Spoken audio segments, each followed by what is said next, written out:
Yan, nagluluto ako ng kukod. Kukod tea, baboy, karne baboy, saka, oh, yan siya, ang karne niya. Sa ilalim yung iba. Sa ilalim ko lang. At ang daming corn.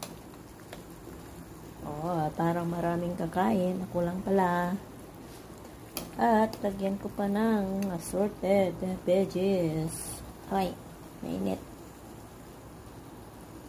Ito ang gulay nilalagay ko. Ako lang naman ang kakain. So, it's my experiment.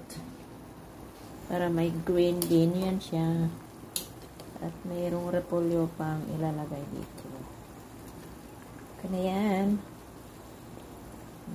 Sarap-sarap ng aking kainin for dinner.